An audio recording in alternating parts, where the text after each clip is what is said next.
Reeded furniture and decor is very on trend at the moment, but it can get very pricey very quickly. But worry not. Chris McGimsie is here with 2 ways to DIY your own custom reeded pieces.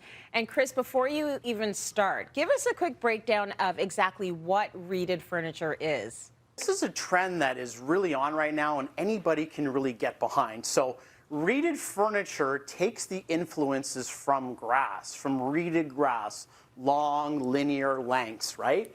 But the difference between, you want to confuse reeded and fluted. So fluted is more of a concave detail when the reeded part is more of a half moon shape, really long, really tight, really linear. Okay, we actually have an example of it right here in our studio. So big props to Christian Dare to always being ahead of the trends, but right in front of the demo table, that is an example of reeding on furniture. So you can see it's textured and a little bumpy there.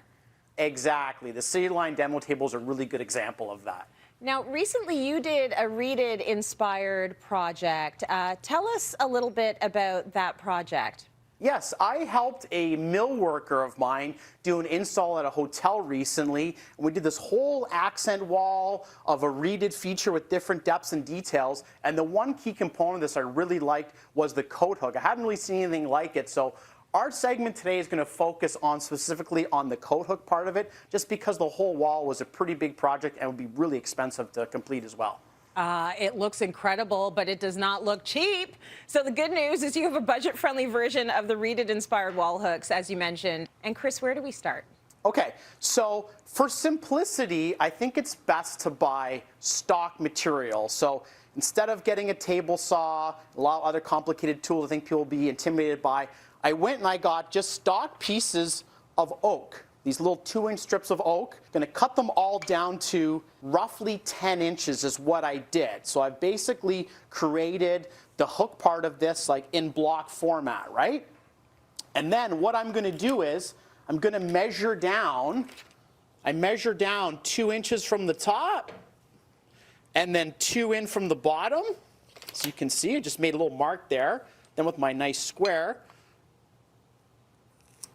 you can see the lines here are going to represent where the hook part drops out, right? So now that I've drawn this out, we're going to select every other one as the one that comes out to become the hook. Fast forward to the next part. Once we've cut out these pieces, okay, we're left with this kind of setup, like this.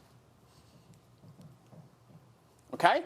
Okay. The key is here with this is all assembly, right? We're going to make all the pieces first before we cut them all out. So I've cut out all my little pieces. We want to make the hooks. Recently just bought a protractor. I thought I would need it someday, and it came in really handy here.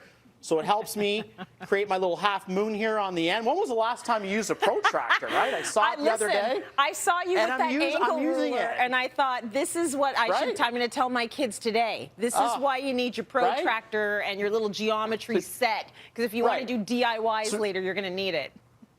Or everything, just basic math is every day you're just using basic math. Okay, so I've jigged that out. I've made my little coat hook. I've sanded it, pre-drilled my hole. Did the notch out, right? Okay, so these are all done. The key is to do everything beforehand. So I've made all these pieces beforehand, and it's just assembly. It's like building a little wood sandwich here now, okay? So I have all the pieces together. I've drilled everything out. I've got this little steel rod that's acting as my hinge here, okay? So once I've drilled them all out, we're going to start stacking them one after another. So now that I have my hook piece done, we're going to assemble the piece in here like this, right? As you can see, we got that one in. We always want to use wood glue. So next piece, it's all been pre-drilled. So I pre-drilled everything. We're going to glue in the next piece. Cannot beat old-fashioned carpenter's wood glue. Put this piece in here like this. Use my little cordless brad nailer. Shoot a couple of nails into it. Got my final piece in. I drilled in the end here, right? I don't want to go all the way through. Dry fit it 10 times if you have to. And then when you're gluing it, pretty much done. Okay. And then there we go. There's the coat hook. Bang. Ah. Oh my gosh, Chris, that is so cool. Little Very cool. more sanding. Yeah.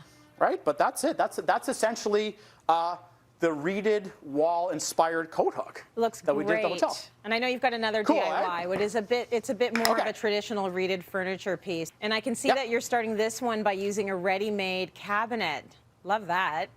Correct, because these projects can cost a lot of money just because of the labor and the material involved. But by using a ready-made cabinet, half the work is already done. So big thanks to IKEA that gave us the Begabo cabinet. It's essentially a little media console. And I want to create this reeded look with all these round pieces of half-round doweling is what this is called. This comes in many lengths, widths. This is 1/2 inch. You can get 1/4 inch, 3/8 inch.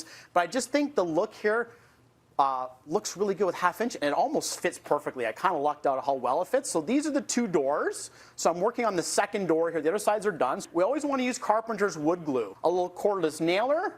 Always want to say, be mindful of the length of your nails because you don't want to go through the material. So just long enough that it holds it on, but doesn't puncture through. Really easy. Can't beat these little cordless nailers too. Big fan of that. Really good. Okay, so it's really just strip after strip you're putting on, and I guess the same thing with the coat hooks. If you're going to stain that or paint that, are you staining and painting Yeah. each piece on its own before you actually put it on the cabinet? So for the cabinet here, what I'm going to do is now that, we're almost done here, all the little holes here afterwards are all going to get filled with wood filler. As you can see, the brad nailer makes a lot of holes. So I'm going to fill all these with wood filler. We're going to sand it, we're going to prime it and paint it, and it's going to be in a white semi-gloss when it's all done. Very nice. Okay, so you can do all the painting and the priming at the very end, which is Yeah. lovely. Great DIYs. Yeah, with this Thanks one. for sharing them Yeah. with us, Chris. The full instructions are up on our website. That is cityline.tv.